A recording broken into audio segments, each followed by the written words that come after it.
नाम म्हणे केशवराजा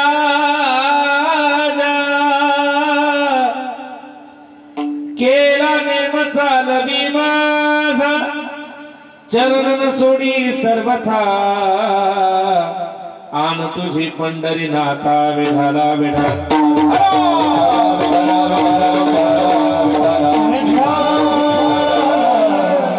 समचरण सुरभुजं सांद्र नीलांबुदाभं जगन निहित पाणी मंडनं मंडनाना तरुण तुलसीमाला कंधरं कंजनेत्रं सदय धवलहासं श्री विठ्ठलं चिंतयामि महायोग पीठे तटे भीमरथ्या वरं पुंडरीकाय दातुं मुनीन्द्रैः समागत्य तिष्ठन्तमानन्द कंदं परब्रह्मलिंगं भजे पांडुरंगं पांडुरंगा करू प्रथम नमन दुसरे चरण संताची या त्यांच्या कृपादाने कथेचा विस्तारू बापाजी सद्गुरुदास तुकाजयांची केली स्मरण होय सकळ विद्यांचे अधिकरण तेची बंधू श्री चरण श्री गुरूंचे ते नमस्कारोनी आता सेवे लागी सेवक झालो सेवे लागी सेवक झालो सेवे लागी सेवक झालो सेवे लागी सेवक झालो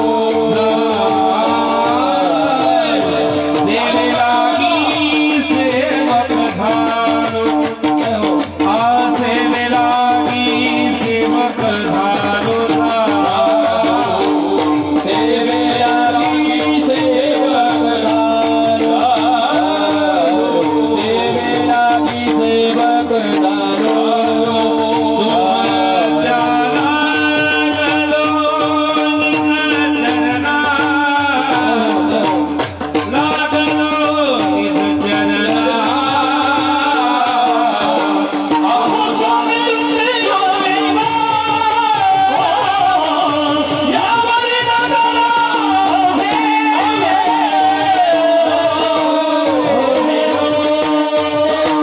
सेवे लागी सेवक झालो तुमच्या लागलो निज चरणा आहू स्वामी तुकया देवा यावरी न करावा अभेरू देह जाऊ अथवा राहू पांडुरंगी दृढ भाव चरण सोडी सर्वथा आन तुझी पंढरीनाथा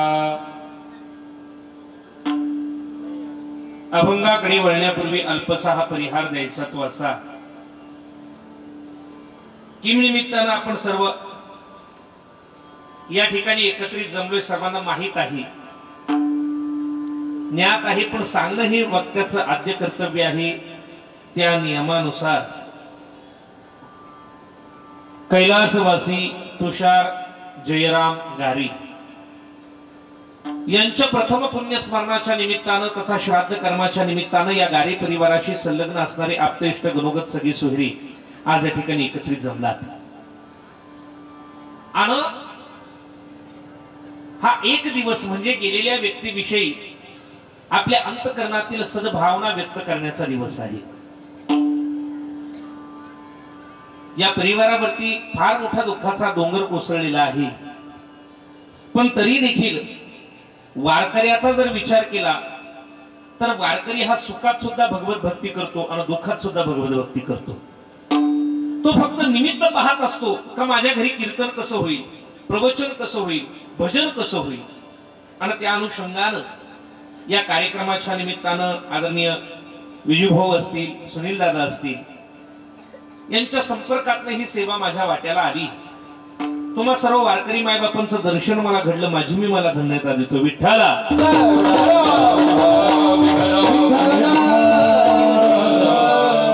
प्रस्तावनेत जास्त वेळ न घालवता अभंगाकडे वळतो ऑलरेडी कमीत कमी 1.5 तास उशीर झालाय हा आता मला 8 तासच घ्यावा लागणार आहे किती काही केलं तरी पण होईल तसा प्रयत्न मी करणार आहे फक्त विनंती माझी आहे मागे उभी असणारी मंडळी सगळ्यांना आपण कीर्तन श्रवणाचा आनंद घ्या हे सगळं आपल्यासाठी त्या ठिकाणी केलेलं आहे ऐका आणि सगळ्यात महत्त्वाची गोष्ट आपला मोबाईल कृपया सायलेंट करा कीर्तनात विक्षेप करू नका तेवढं मात्र त्या ठिकाणी सांभाळा.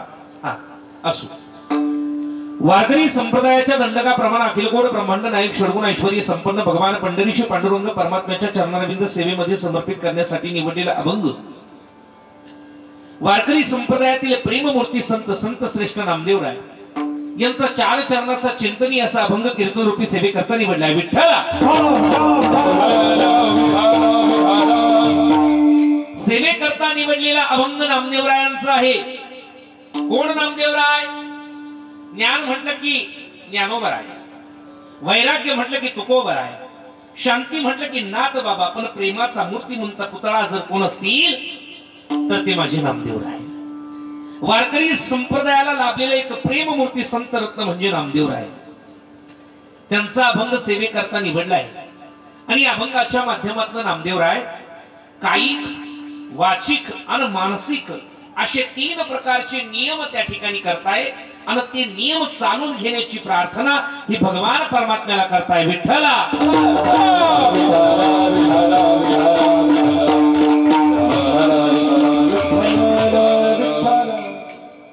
नामदेवराय या अभंगाच्या माध्यमातून नियम करताय. बघूया आपण नियम, कायिक नियम काय, वाचिक नियम काय, मानसिक नियम काय. पण त्या अगोदर सांगू जातो. एका श्राद्ध कर्माच्या निमित्तानं तुम्ही आम्ही जमलो आहोत. फार गोड विषय, लक्षपूर्वक ऐका. आबा पुण्यवंत असेल त्याचं पुण्यस्मरण, देवाची जयंती, संतांचा समाधी सोहळा आणि आपलं कशातच काही बसत नाही म्हणून वर्ष श्राद्ध. काय पुण्यवंत असेल त्याचं पुण्यस्मरण, देवाची जयंती, संतांचा समाधी सोहळा, आपलं कशातच काही बसत नाही म्हणून श्राद्ध. एका एका पदाचा विचार करूया आपण. कोणाचं पुण्यस्मरण असतं? ज्यानं जीवन जगत असताना अगणित पुण्य केलंय त्याच्याच वाट्याला पुण्यस्मरण येतं. ऐका. आणि पुण्य कमवण्याची अनेक मार्ग शास्त्रानं सांगितली. काय? दान धर्म करा म्हणजे पुण्य मिळेल, बरोबर आहे. तीर्थाटन करा म्हणजे पुण्य मिळेल, किंवा हरिमुखे म्हणा, हरिमुखे म्हणा, पुण्याची गणना कोण करी, हरिमुखे म्हणा, हरिमुखे म्हणा. हरिपाठ करणारी माणसं सर्वांना माहिती आहे. भगवान परमात्म्याचं गुणानुवाद केलं तरी पुण्य मिळतं. काही लोक म्हणतील महाराज दान धर्म करायला आमच्याकडे पैसा नाही, तीर्थाटन करायला सुद्धा त्या ठिकाणी आता शारीरिक बळ आमच्या जवळ नाही, तरी देखील आम्हाला पुण्याची प्राप्ती करायची, पुण्य मिळवायचंय. आज जी पंचमी ज्यांच्या नावानं ओळखली जाते ती म्हणजे वसंत पंचमी, बरोबर ना? आजच आहे ना? आजच आहे का उद्या आहे? तुमच्याही लक्षात नाही, बरोबर ना? ऐका. या वसंत पंचमी जगद्गुरु तुकोबरायांचा सोहळा, या तुकोबरायानं म्हणावं, हा नाही माझ्या लक्षात आहे, तुमच्या लक्षात आहे का नाही ते व्हायचं होतं मला. हा महाराज जगद्गुरु तुकोबराय त्या ठिकाणी आज आले, हा प्रागट्य झालंय त्यांचं. पण महाराज तुकोबराय सांगतात जीवनामध्ये पुण्य जर कमवायचं असेल तर काय करा? पुण्यवंत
पर्यंत सुद्धा कीर्तन संपणार नाही. एकदा आमच्या आबांसाठी जोरदार टाळ्या वाजवा. भरपूर भरणा आहे, भरपूर भांडवल आहे, फक्त वेळेची मर्यादा आहे. नाही तर शब्दाला प्रमाण आहे महाराज. हा तुकोबराय म्हणतात जीवनामध्ये पुण्याची प्राप्ती करायची असेल तर पुण्यवंत भावे घेता सज्जनांची नावे. सज्जन माणसाचं नाव घेतलं तर जीवनामध्ये पुण्याची प्राप्ती होते. आता असा प्रश्न निर्माण होतो, नेमकं सज्जन कोणाला त्या ठिकाणी म्हणावं, साधू कोणाला म्हणावं. कधी कधी व्यवहारात आपण पाहतो एखाद्याचं वर्णन करत असताना आपण त्याच्याबद्दल जर चर्चा केली तर मग बाजूचा म्हणतो नका सांगू, आम्हाला माहिती तो किती सज्जन. म्हणजे त्यांना काय म्हणायचं असतं, तो किती दुर्जन आहे आम्हाला माहिती. ऐका, सज्जन कोणाला म्हटलं जातं, साधू कोणाला म्हटलं जातं. पूज्य श्री चैतन्य महाराज देगलूरकरांनी फार गोड व्याख्या सांगितली कोणाला म्हटलं जातं साधू. तर ऐका, साधू कोणाला म्हटलं जातं, तर ज्याच्या सानिध्यामध्ये राहिल्यानंतर कितीही प्रयत्न जरी केला तरी शोधून सुद्धा ज्याच्यामध्ये अवगुण सापडत नाही. आणि ऐका, ज्याचं वागणं नीतीला, शास्त्राला, समाजाला, न्याय व्यवस्थेला, नवे नवे आपल्या वडील परंपरेला धरून असतं. आणि जो जीवन जगत असताना कोणाचाही त्या ठिकाणी अपपर भाव अंतकरणात ठेवत नाही, कोणाचाही द्वेष करत नाही, मत्सर करत नाही, तया नाम साधू विठ्ठला.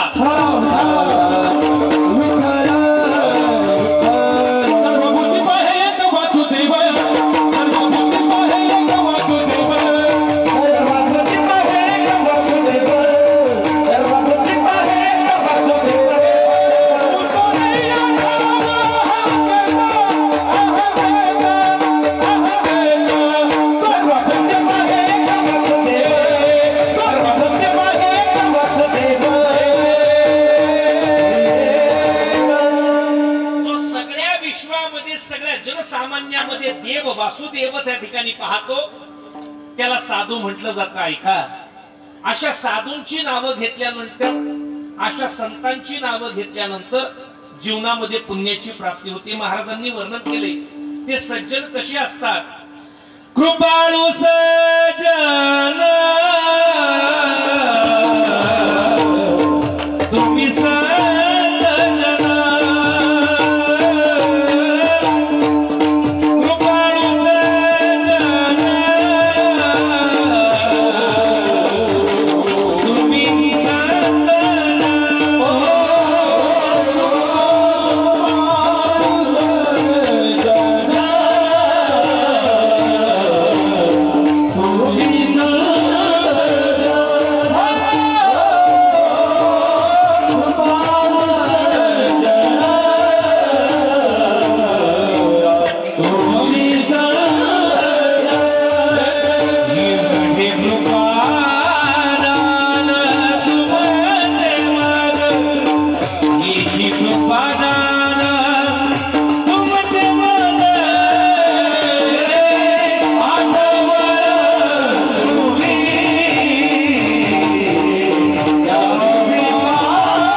जीवनात पुण्याची प्राप्ती होती. ऐका, पुण्यवंत भावे घेता सज्जनांची नावी. संपला माझा विषय. पुण्यवंत असेल त्याचं पुण्यस्मरण. देवाची जयंती आपण आताच काही दिवसांपूर्वी दत्त जयंती साजरी केली. आता हनुमान जयंती, त्याच्यावरती मला त्या ठिकाणी जास्त विचार मांडायचा नाही. पुण्यवंत असेल त्याचं पुण्यस्मरण, देवाची जयंती, संतांचा समाधी सोहळा. आता एक गोड विषय मी तुमच्या समोर मांडतो, ऐकणारी मंडळी चांगली म्हणून सांगतो. संतांचा समाधी सोहळा. संत महात्मे मृत्यू लोकांमध्ये येतात. कुठून येतात? आता तुकोबरायांचा आज तो दिवस आहे म्हणून मला सांगावंसं वाटते. संत महात्मे येतात. आम्ही वैकुंठवासी, वैकुंठात येतात पण तीन गोष्टी ठेवून जातात. आपण काय ठेवतो? एखाद्याला म्हटलं का एवढा जीव का काढता, पुढची पिढी काय खाईल? अरे ते भांड्या खातील, ते भांड्या खातील. एक सांगू का तुम्हाला, एक भाव गोड ऐका. इथं बसलेल्या प्रत्येकानं अशी तरतूद करून ठेवली का 2030 मध्ये मी जो म्युच्युअल फंड असेल, LIC असेल, FD असेल, किंवा जो काही मी त्या ठिकाणी इन्व्हेस्ट भाग केला असेल त्याचा परतावा मला किती मिळेल. प्रत्येकानं कोणी ना कोणी LIC काढली असेल, कोणी FD केली असेल, कोणी गोल्ड केलं असेल, सोनं घेतलं असेल, 2030 मध्ये याचा परतावा मला किती मिळेल, इथं बसलेल्या माझ्यासह प्रत्येकानं तरतूद करून ठेवली. पण अशी तरतूद कोणीच केली नाही. आबा उद्या जर किंवा आज कीर्तनात चालू चालू मला अटॅक आला, हा येणार नाही, काय भरोसा? भरोसा नाही. किंवा जर आला कोणालाही, किंवा आपण जर या जगातून निघून गेलो, तर अशी तरतूद कोणीच करून ठेवलेली नाही का मी गेल्यानंतर माझी पंढरपूरची वारी कोण करेल, मी गेल्यानंतर माझा हरिपाठ कोण करेल, मी गेल्यानंतर माझी देवपूजा कोण करेल, अरे मी गेल्यानंतर माझ्या निवृत्तीदारांची वारी कोण करेल. विठ्ठला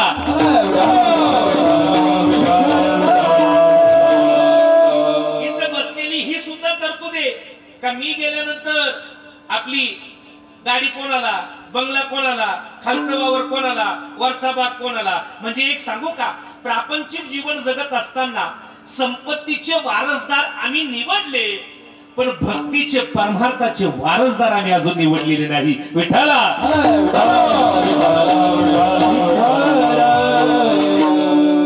मी समाधी विषय सांगतोय.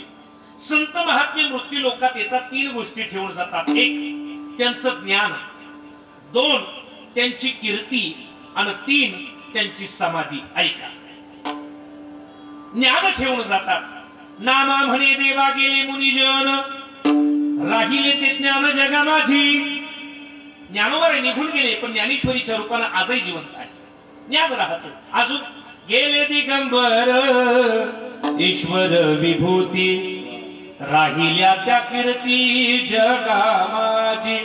कीर्ती रूपानं संत या जगात आहे. अजून काय, गेले योगीराज अनादि जे आधी, राहिल्या समाधी जगा माझी. संत या जगामध्ये 3 गोष्टीनं त्या ठिकाणी अजर अमर राहतात. ऐका, समाधी मला तुम्हाला थोडीशी सांगायची. देवानं प्रत्येक महिन्यामध्ये संतांना समाधी दिली.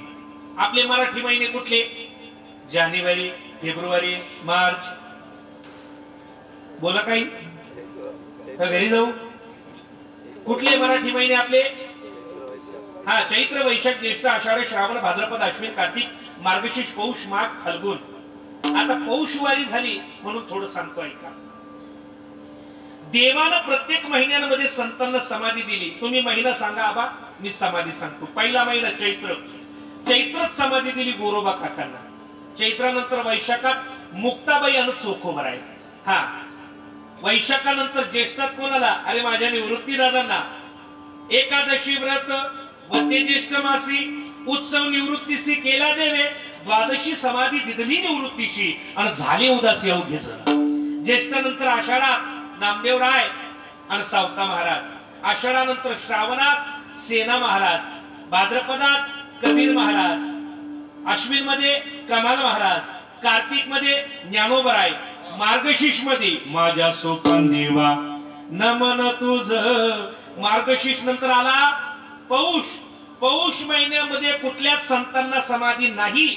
मग वारकरी संप्रदायातील संत एकत्रित आले, आणि एकत्रित आल्यानंतर विचार केला ज्येष्ठांनी का ज्यावेळेस निवृत्तीनाथांचा सोहळा असतो, सगळे शेतकरी कामात असतात, प्रत्येकाला तो आनंद उपभोगता येत नाही. मग सगळे एकत्रित आले आणि पौषवारीची निर्मिती केली. विठ्ठला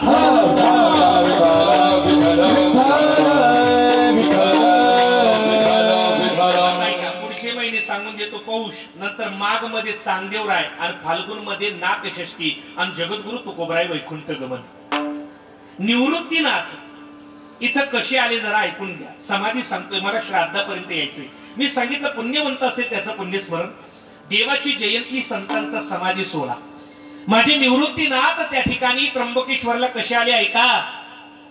शालिवान शके 1218, कार्तिक वद्य त्रयोदशीला माझ्या ज्ञानोबरायानं समाधी द्यावी. शालिवान शके 1218 मार्गशीर्ष मध्ये त्या ठिकाणी माझ्या सोपान काकांना समाधी द्यावी. शालिवान शके 1219 वैशाख वद्य दशमी माझ्या मुक्ताईचं वैकुंठ गमन. म्हणजे निरंजनी वीज कडाडली जेव्हा, आणि मुक्ताबाई तेव्हा गुप्त झाली, गुप्त व्हावी. महाराज या कुटुंबातील सुद्धा एक भाऊ निघून गेलाय. भाऊ काय करतो आपल्या जीवनामध्ये ऐका.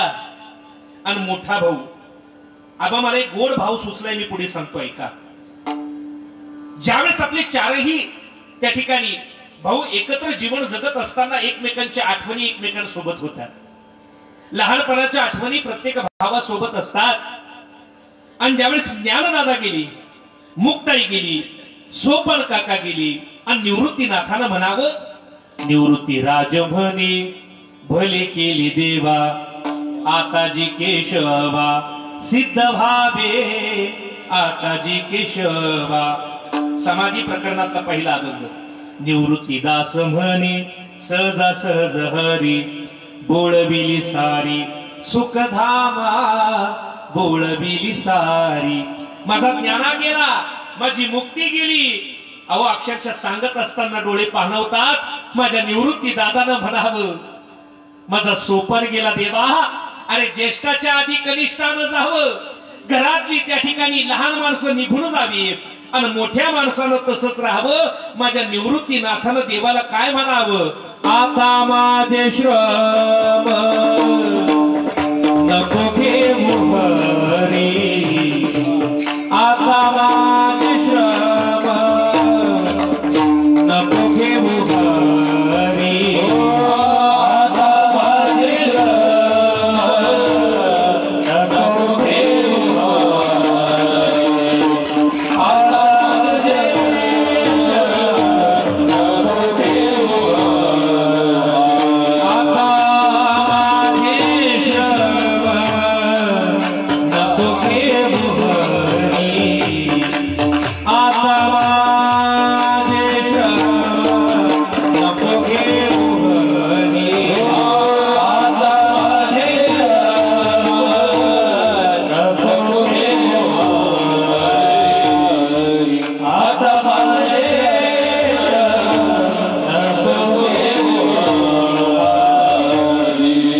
जावे ब्रह्मकेश्वर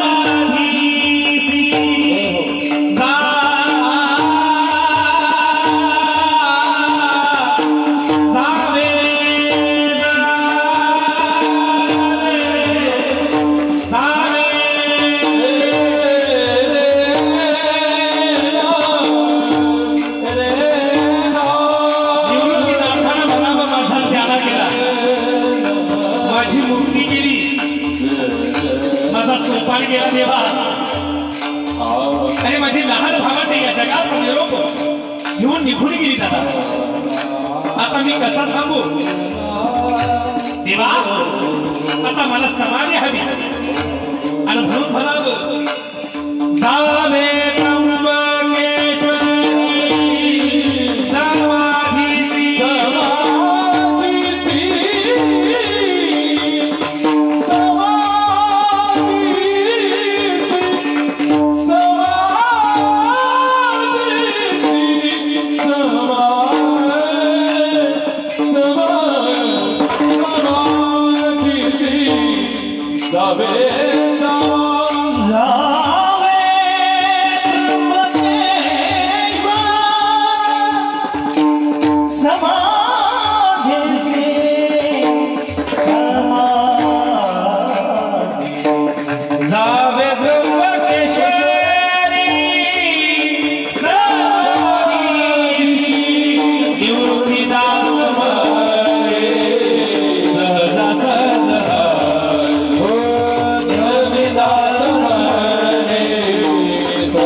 पंढरपुरावरनं निघाली.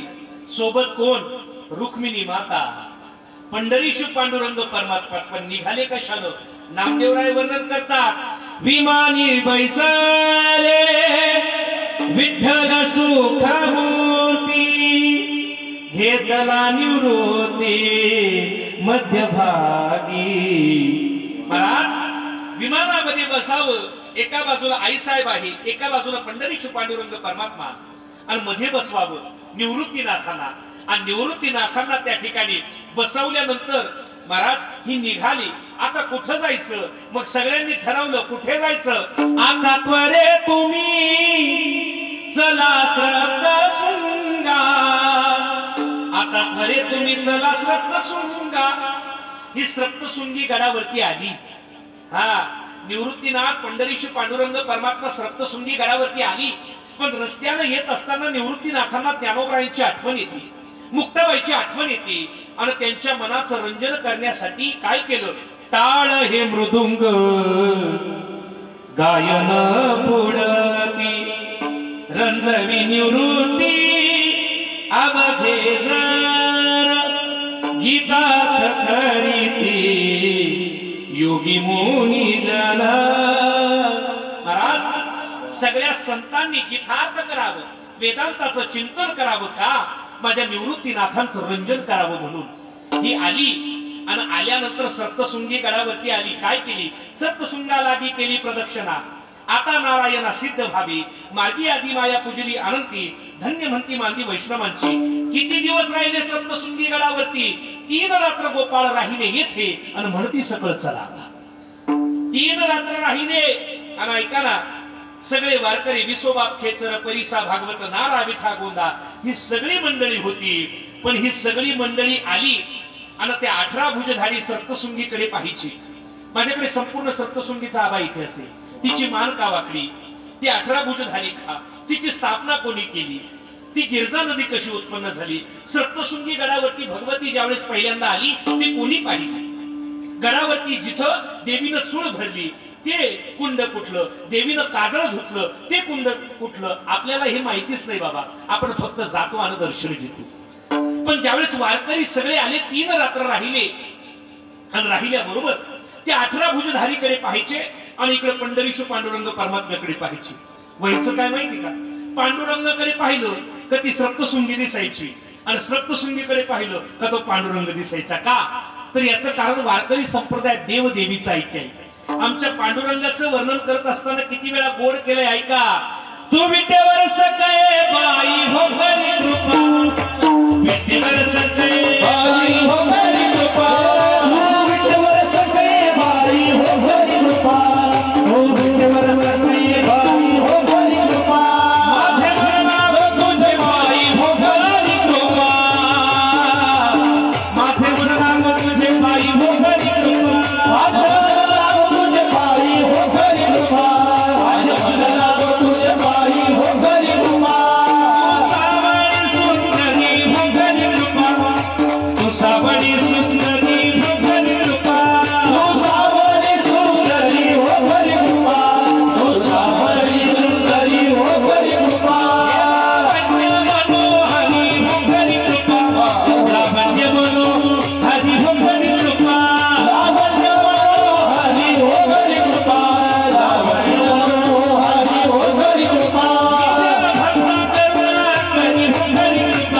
निज भक्ता करुणा करी हो हरी कृपा, निज भक्ता करुणा करी हो हरी कृपा, निज भक्ता करुणा करी हो हरी कृपा, पंढर मुरारा गिरी डोळा पागिले ससदे गेली वरुण मिठाई वरुण मिठाई वरुण मिठाई वरुण मिठाई वरुण मिठाई वरुण मिठाई वरुण मिठाई वरुण मिठाई सच्चिदानंद बाई हो हरी कृपा, सच्चिदानंद बाई हो हरी कृपा, सच्चिदानंद बाई हो हरी कृपा, सच्चिदानंद बाई हो हरी कृपा, हे हरी कृपा उदळी उडती बाबो सगळी कृपा एवढी बबलाडी एवढी बबलाडी एवढी बबलाडी एवढी बबलाडी एवढी बबलाडी एवढी बबलाडी एवढी बबलाडी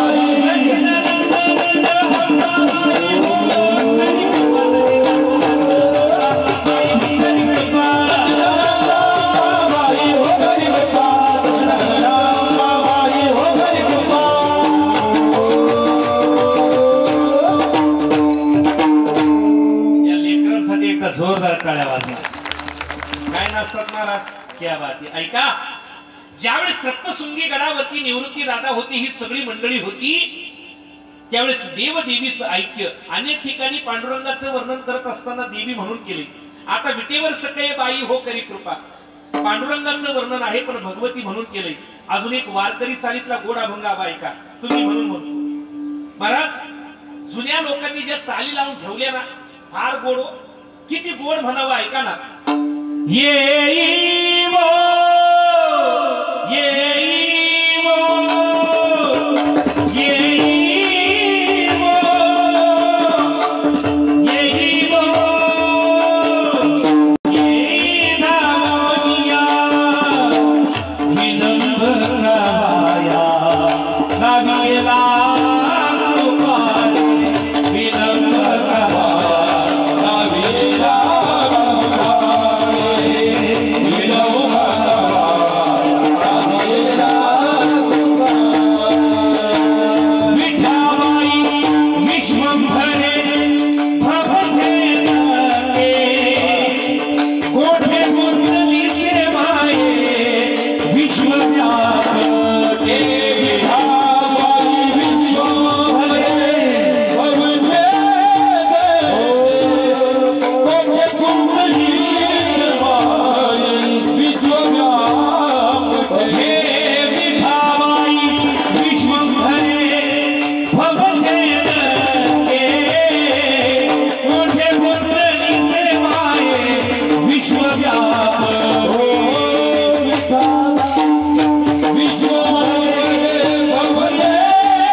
जाण्याच्या अगोदर सप्तशृंगी गडावरती आले. तिथून वंदिली अंबिका निघाले बाहेर. पंचमीची दिवशी गेले पंचवटी उतरले तटी गौतमीची. फार मोठा गोड इतिहास आहे. माझा मुद्दा एकच आहे. निवृत्तीनाथांची समाधी तुम्ही म्हणाल महाराज आम्हाला का सांगितली, तर या समाधी श्रवणाचं फळ काय आहे. जो कुणी बैसेल समाधी श्रवणा आणि तया प्रदक्षिणा पृथ्वीची. समाधी श्रवणाचा जो झरील ध्यास नाही नाही दोष पातकांचा. महाराज फार मोठं पुण्य. माझा मुद्दा होता पुण्यवंत असेल त्याचं पुण्यस्मरण, देवाची जयंती, संतांचा समाधी सोहळा आणि आपलं कुठंच काय बसत नाही म्हणून वर्ष श्राद्ध. ऐका, या कुटुंबाकडनं आपल्या बंधुत्वाच्या प्रेमातून ऋणातून मुक्त होण्यासाठी किंवा कधी कधी आपण आपल्या आई वडिलांच्या ऋणातून मुक्त होण्यासाठी हे पिंडदान श्राद्ध कर्म करत असतो. तुकोबऱ्या सुद्धा म्हणता आम्ही केलं. पिंड पदावरी दिला पुली करी माझे झाले गयाबर जन फिटले पितरांचे ऋण. पितरांच्या ऋणातून मुक्त होण्यासाठी हे केलं पाहिजे. घरामध्ये दुःख येण्यासाठी दोन कारण. एक, घराला लागलेला पितृदोष आणि दोन, घरामध्ये झालेला कुलदैवताचा लोप. या दोन कारणांव्यतिरिक्त तिसरं कुठलंही कारण घरामध्ये दुःख येण्याचं नाही.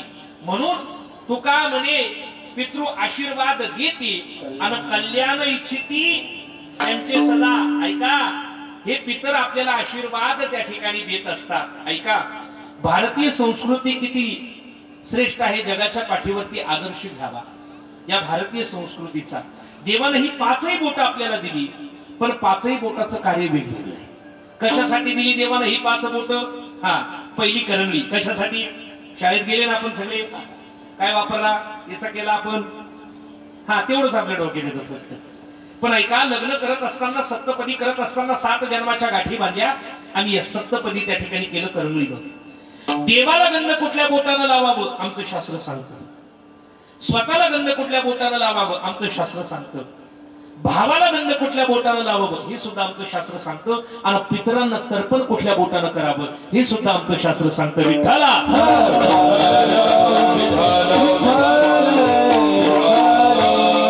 फार बारीक विचार आहे. का श्राद्ध कर्म पिंडदान करत असताना बाकीची बोट का वापरली जात आहे याची कारण मीमांसा फार मोठी. आपल्याकडे तेवढा वेळ नाही, पण ऐका ना किती बारीकी. माता मौल्यांनी त्या ठिकाणी मांग का भरावी, कपाळावरती कुंकू का लावावं, गळ्यामध्ये मंगळसूत्र का घालावं, दोरली का घालावी, हा महाराज पायामध्ये त्या ठिकाणी घालत असताना जोडवी का घालावी, फार आपलं शास्त्र सखोल आहे महाराज, ऐका. म्हणून मला सांगायचं आहे की आपल्या वडील परंपरेनं त्या ठिकाणी जी पिंडदान असेल, जी श्राद्ध कर्म असेल ती आपण केली पाहिजे.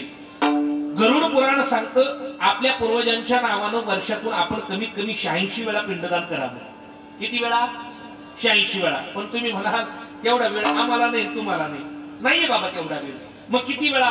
कमीत कमी 3 वेळा तरी आपण करावं.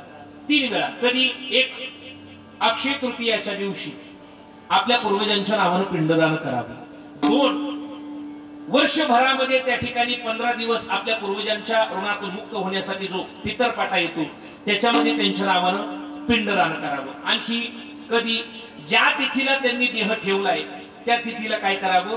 पिंडदान करावं. पण ऐका, तुम्ही म्हणाल महाराज एवढा खर्च करायची आमची ऐपत नाही, एवढा गाजावाजा करायची आमची ऐपत नाही. ऐका महाराज, नसेल ना काहीच करू नका, काहीच करू नका. फक्त काय करा, आपल्या घरातले सगळे एका जागेवर बसा, आपल्या कुटुंबातला जो व्यक्ती गेलाय त्याचा फोटो त्या ठिकाणी काय करा, समोर ठेवा आणि समोर ठेवून फक्त ज्ञानोबरायांचा हरिपाठ करा. पूर्वजा वैकुंठ मार्ग सोपा, मार्ग सोपा, पूर्वजा वैकुंठ मार्ग सोपा, मार्ग सोपा, पूर्वजा वैकुंठ मार्ग सोपा, मार्ग सोपा, पूर्वजा वैकुंठ मार्ग सोपा.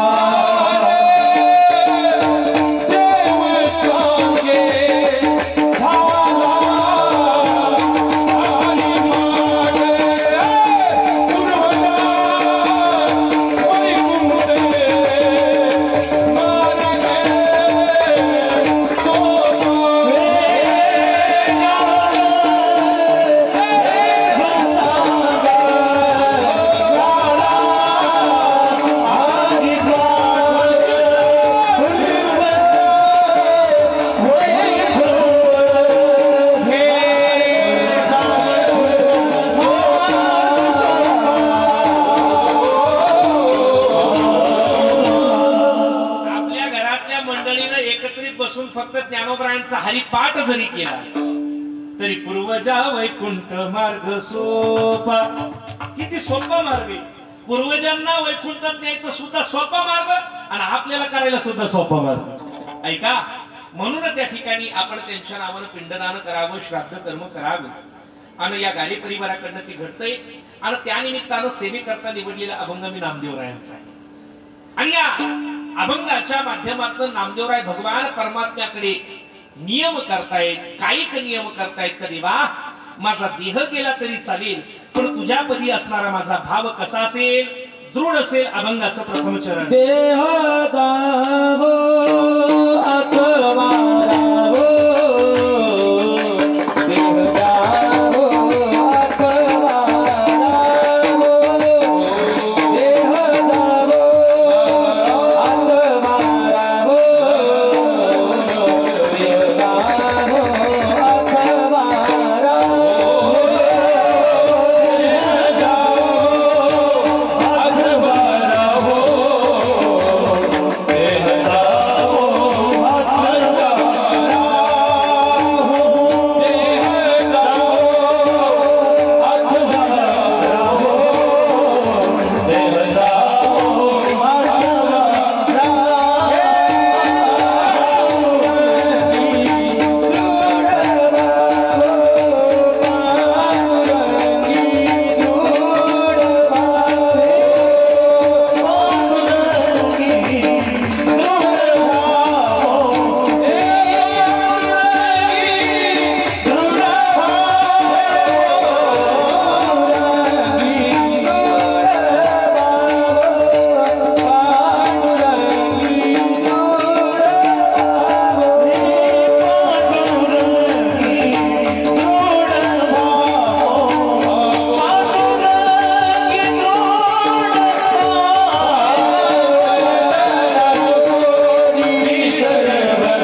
सेवेकरता निवडलेल्या अभंगाच्या प्रथम चरणामध्ये नामदेवराय कायिक नियम करताय. देवा माझा देह गेला तरी चालेल, पण तुझ्या पदी असणारा माझा भाव दृढ असेल.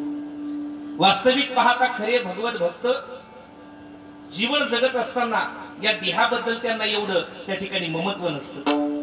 तुकोबराय तर वर्णन करत असताना म्हणतात, भक्त ऐसे जाना जे देही उदास, गेली आशा पाश निवारोणी.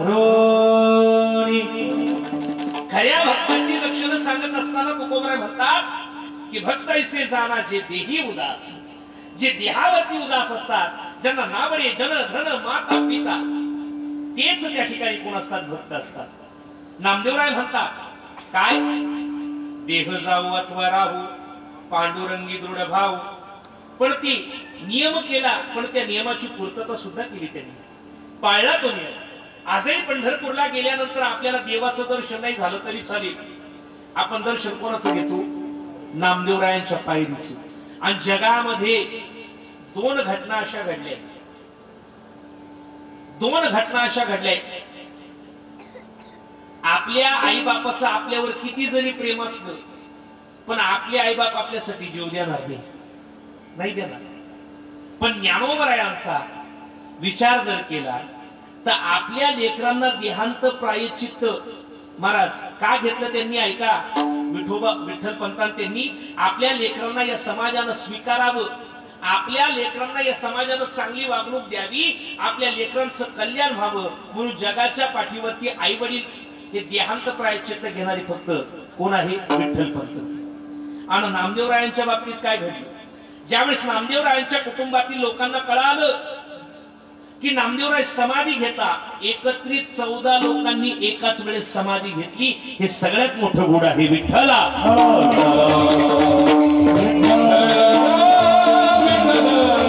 आपण म्हणतो कोणी कोणासोबत येत नाही, पण नामदेवरायांच्या कुटुंबातील ती म्हण सुद्धा खोटी केली. गेले ते महाराज भगवंताच्या पायाजवळ स्थिर झाले, म्हणून नामा म्हणे आम्ही पायरीचे चिरे.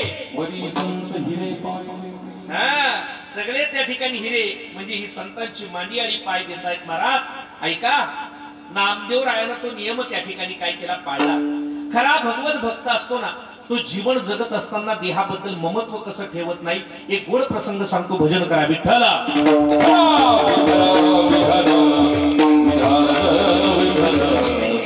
या कर्माच्या अनुषंगाने मला हा दृष्टांत सांगता येईल. आपल्याला सर्वांना माहिती, कर्मगती कोणाला चुकली नाही.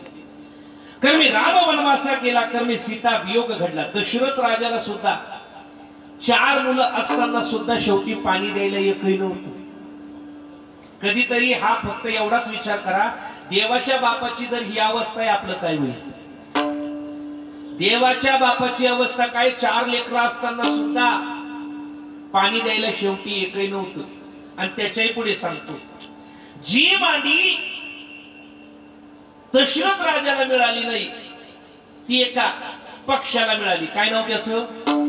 बोला बोला. जटायू. आबा फार गोड प्रसंग आहे. रामायण अनेक प्रकारचे, पण फार मोठ्या वक्त्याच्या मुखातून ऐकलेले प्रसंग ऐका. आपल्याला सगळ्यांना माहिती की जटायूनं त्या ठिकाणी काय कार्य केलं, पण रामरायांनी जटायूला नेमकी का बरं मांडी दिली? त्याच्या पाठीमागचं नेमकं कारण काय? नीट ऐका. दशरथ राजे म्हणजे महापराक्रमी राजे. एवढी शक्ती होती दशरथ राजाकडे का इंद्र दरबारामध्ये ज्यावेळेस इंद्राला मदत लागायची त्यावेळेस दशरथ राजे खालून जायचे आणि इंद्राला युद्धात मदत करायचे. काय ताकद असेल दशरथ राजाची. पण ऐका ना, दशरथ राजाचंच रामायणातलं वाक्य आहे, पुत्रहीनस्य मे राज्य सर्व दुःखाय कल्पते. पुत्रहीन राजाचा धिक्कार असो,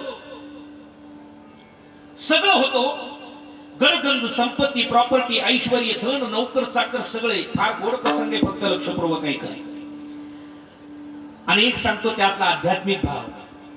आपल्या कुळाचा कुळाचार करण्यासाठी, कुळ परंपरा वाढण्यासाठी दशरथ राजाला मूल हवं होतं. आपल्या प्रॉपर्टीचा वारस म्हणून दशरथ राजाला मूळ नव्हतं पाहिजे, तर मी ज्या संतांची सेवा करतोय वशिष्ठ मुनी असतील त्यांची सेवा अविरतपणे कोणीतरी करावी माझ्या नंतर, म्हणून त्यांना मूल हवं होतं. आपण पाय म्हणतो वंशाला दिवा पाहिजे, त्यांचं दिव्याच्या भानगडीत होतं. पण नीट ऐका, एक दिवस काय घडलं, दशरथ राजे इंद्र दरबारी गेले आणि सगळ्या देवांची सभा भरली. एका आसनावरती दशरथ राजे बसलेले आणि एका आसनावरती इंद्र बसलेले. देवांची अशी रांग बसलेली, सगळे देव बसलेली, पण एका देवाच्या डोळ्यावर पट्टी होती. आबा दशरथ राजांना विचारलं, सगळे देव असे बसले ओंकार दादा, पण या देवाच्या डोळ्यावर पट्टी का बरं बांधलेली? बाकीचे देव म्हटले त्याच्या डोळ्यावर पट्टी तेच बरे. जर त्याच्या डोळ्यावरची पट्टी काढली आणि त्याची दृष्टी जर एखाद्यावर पडली, एक तर त्याचं कल्याण होतं, नाही तर भिवंडी 100% होती. एक तर कल्याण होतं, नाही तर भिवंडी होती. दशरथ राजे म्हटले असं कुठं असतं का? दृष्टी पडल्यावर कल्याण आणि भिवंडी. दशरथ राजाला जावं आणि त्या डोळ्यावरची पट्टी बाजूला केली. आणि ज्यावेळी दशरथ राजावरती त्या देवाची दृष्टी पडली, इंद्र दरबारातून मूर्छित होऊन ते खाली पडू लागले. कोण देव तो? शनी शिंगणापूरचा शनिदेव. दृष्टी पडल्याबरोबर मूर्छित झाले, खाली पडू लागले. आता बेशुद्ध अवस्थेत, पाण्यात पडले तर बुडून मारणार आणि जमिनीवर पडले तर आदळून मारणार, मरण 100%. स्वर्गातून खाली पडताय, पण पडत असताना गिधाड जातीतील एका पक्षानं पाहावं आणि पाहिलं कोणीतरी खाली पडतंय, जावं आणि आपल्या पंखांमध्ये दशरथ राजाला झेलावं. झेललं बाबा, खाली ठेवलं. काही काळानं दशरथ राजाला जाग आली. विचार केला, मी तर इंद्र दरबारी होतो, इथं कसं आलो? जटायूनं सांगितलं, तुम्ही वरतून खाली पडत होते, मी तुमचे प्राण वाचवले. दशरथ राजे म्हटले, वाह मित्रा, तू माझे प्राण वाचवले. बोल, तुला काय पाहिजे? हवं तर माझं अर्ध राज्य घे. हा, ज्याला गरज नसते ना त्यालाच द्यायची आग असते आपल्याला. सध्या हेच चाललंय. आता तो पक्षी, त्याला अर्ध राज्य काय करायचंय? पण दशरथ राजाला म्हणावं, तुला काय पाहिजे? हवं तर माझं अर्ध राज्य घे. पक्षी काय मागणार? तो म्हटला, मला काय तुमचं राज्य त्या ठिकाणी चालवता येणार नाही. अरे तुझी एखादी इच्छा असेल ना. त्यावेळेस जटायूनं म्हणावं, माझी एकच इच्छा आहे, मला एखादं मुलं असावं, त्यानं माझं अंत्येष्टी करावं आणि ज्यावेळेस माझे प्राण जातील त्याच्या मांडीवरती माझा जीव जावा. कोणी म्हणावं? कोणी म्हणावं? जटायू. दशरथ राजानं भावनेच्या भरामध्ये वचन दिलं, काळजी करू नको, तुला जरी मूल नसलं ना, मला पहिलं मूल झालं का तुला देऊन टाकेल दत्तक. काय म्हणावं? मला पहिलं मूल झालं का तुला दत्तक देऊन टाकेल, काळजी करू नको. अरे पण आधी तुम्हाला तो होऊ द्या ना. मग कालांतरानं पुत्र कामेष्टी यज्ञ केला. आपल्या सर्वांना माहिती, उत्तम हा चैत्र मास ऋतू वसंत असा दिवस शुक्ल पक्ष ही नवमी. पुढे सुरवर्ती ओमी माध्यानासी दिनकर पळी भर होय स्थिर. सुशोभित दाही दिशा आनंद नर नारी शेषा. नाही कौशल्य सिभान आणि गर्भी आली नारायण. रामरायांचं प्रागट्य झालं आणि जटायूला कळालं. जटायूनं काहीच केलं नाही. जटायू फक्त दशरथ राजांच्या दरबारात आला आणि उभा राहिला. उभा राहिला आणि दशरथ राजानं जटायू कपावं आणि काहीच करू नये, काहीच करू नये. त्यांनी त्या ठिकाणी रामरायांना घेतलं आणि जटायूंच्या हवाली केलं. आपण जर असतो तर आपण म्हटलं असतो, मला एवढ्या नवसर झालंय, मी कसं काय देईल. पण ऐका, दशरथ राजानं तो विचार केला नाही. दशरथ राजानं एकच विचार केला, काय? अरे मी याला वचन दिलंय, मी याला वचन दिलंय आणि माझ्या कुळाचा कुळधर्म, माझा कुळाचार काय सांगतो.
रघुकुलरीत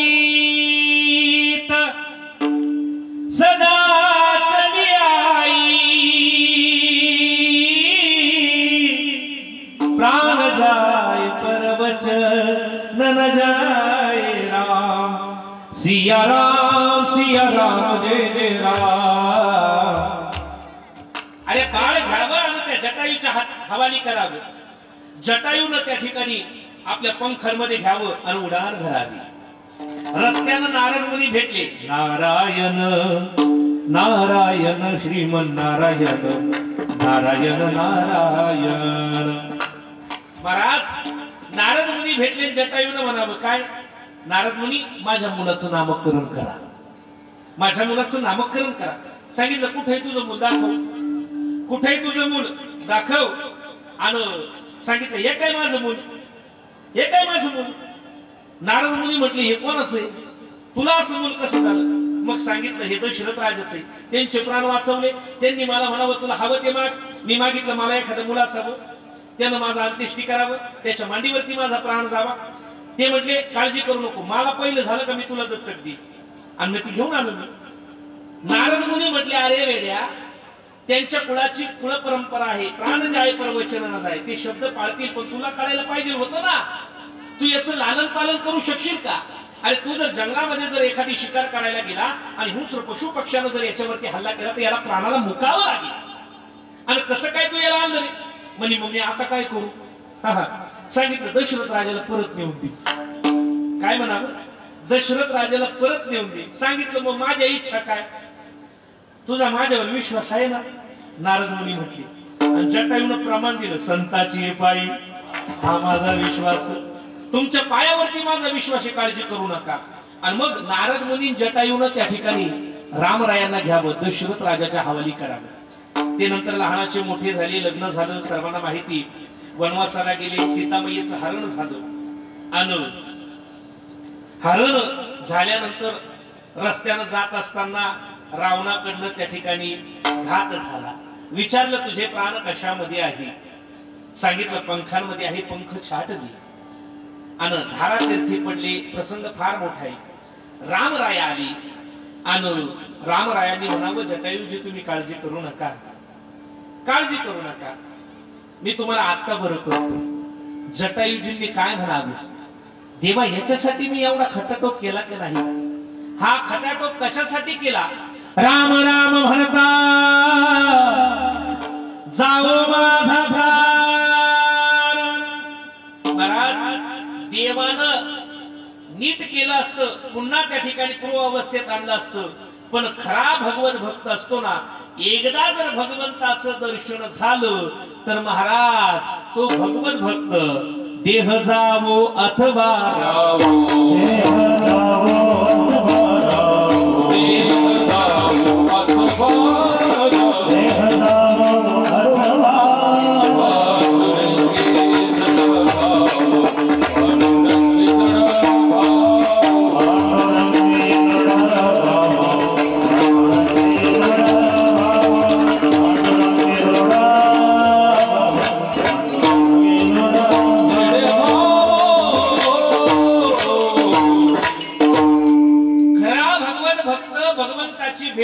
होण्यासाठी त्या ठिकाणी जीवनभर त्या ठिकाणी त्रासलेला असतो। तो ज्या जीवनामध्ये असणारे यातना भोगतो, फक्त भगवत भक्ती जीवन त्या ठिकाणी समर्पित करून आपल्या जीवनाचा त्या ठिकाणी मार्गक्रमण त्या ठिकाणी करतो। ऐका, नामदेवराय म्हणतात देह जावो अथवा राहो। जटायूनं सुद्धा देहाबद्दल विचार केला नाही, पण लक्षात ठेवा ना, जी मांडी दशरथ राजाला भेटली नाही ती जटायूजींना भेटली। जी त्या ठिकाणी महाराज अंत्येष्टी कर्म भगवान परमात्म्यानं करावं, जीवन जगत असताना असं जीवन जगलं का भगवंताला त्यांच्या जवळ यावं लागलं। आपण सुद्धा जीवन असं जगावं, म्हणून देह जावो अथवा राहो, पांडुरंगी दृढ भाव, चरण न सोडी सर्वता, आन तुझी पंढरीनाथा। नामदेवराय म्हणता आमच्या जीवनात आम्ही तुझं चरण सोडणार नाही। सगळ्या संतांनी त्या ठिकाणी चरण सेवा, चरण भक्ती केली। तुकोबराय म्हणता घे नवी जन्म याच्यासाठी देवा तुझी चरण सेवा साधावया। महाराज नाथ महाराज म्हणतात देवा माझे मन लागो तुझे चरणी। प्रत्येकानं असं देवाच्या चरणाजवळ काय तुझे पाय सुख सर्व आहे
अखंडित प्रेम नामा म्हणे केशव राजा केला नेम चालवी माझा। हा जो नियम माझ्या जीवनामध्ये आहे ना देवा तो चालव। थोडक्यात या अभंगाच्या माध्यमातून नामदेवरायानं प्रतिज्ञा सुद्धा केली, प्रतिज्ञा केली। जीवन जगत असताना संसारामध्ये आपण सुद्धा अनेक वेळा प्रतिज्ञा करतो। एक सांगू का, जर हे कीर्तन या ठिकाणी होतंय, नामस्मरण होतंय, भजन होतंय, काकडा होतोय, जर महाराष्ट्रामध्ये जन्मलेलं एक वीर रत्न जर त्यांनी जर प्रतिज्ञा केली नसती तर कदाचित त्या ठिकाणी आपल्याला हा सोहळा सुद्धा पाहायला मिळाला नसता, ते म्हणजे छत्रपती शिवाजी महाराज। म्हणून सांगावं असं वाटतं ऐका, आपण त्या ठिकाणी स्वाभिमान पाहिजे आपल्याला, विनंती आहे सर्वांची म्हणून त्या ठिकाणी सांगू जातो। आमच्या त्या ठिकाणी ओंकार दादांची त्या ठिकाणी विनंती आहे म्हणून सांगतो, अगदी त्या ठिकाणी समारोप तर छत्रपती शिवाजी महाराज या महाराष्ट्राच्या भूमीला मिळाले नसते, आज या ठिकाणी कीर्तन तर घडलं नसतं, पण ज्या कडक टोप्या त्या ठिकाणी तुम्ही घालून मिरवत्या त्या सुद्धा त्या ठिकाणी तुम्हाला घालता आल्या नसत्या बाबा। कसा होता 12व्या शतकातला महाराष्ट्र? ओम नमो श्री जगदंबे करुण प्रारंभे डब्बावर थापतून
महाराष्ट्रावरती पौर्णिमेचा चंद्र खिळखिळीत होता। सोन्या नाण्याला हात होता 12व्या शतकातला महाराष्ट्र, पण दृष्ट लागली। अरे विजयाच्या पाठीमागून 8,000 वर्ष पठाण धुळीचे लोक उठून त्या महाराष्ट्राच्या भूमीवरती चालत आले आणि येणाऱ्या शत्रूचं नामही मिळालं अल्लाहुद्दीन खिलजी। ऐका मंडळी, अरे धनधान्याची लूट मिली आणि खबर काय, पण तारुण्य आणि सौंदर्य सर्व स्वापर लुटण्याचा होता। अरे त्यामुळेच माझ्या जिजाऊ मातेला त्या भवानीच्या चरणावरती साकडं घातलं आणि हे वैशासूर मंडळी पाहतेस काय, अगं करपूर गेला महाराष्ट्र, निजामशाही, तुगलकशाही।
भाव चरण सोडी सर्वता आन तुझी पंढरीनाथा। या ठिकाणी कार्यक्रमाच्या निमित्तानं आदरणीय आमचे विजू भाऊ यांनी आमंत्रित केलं। आमच्या सुखानी समाजामध्ये पारमार्थिक ऐश्वर्य त्या ठिकाणी वाढवता येईल। गाण्याची साथ करण्यासाठी महाराष्ट्रातील फार दिग्गज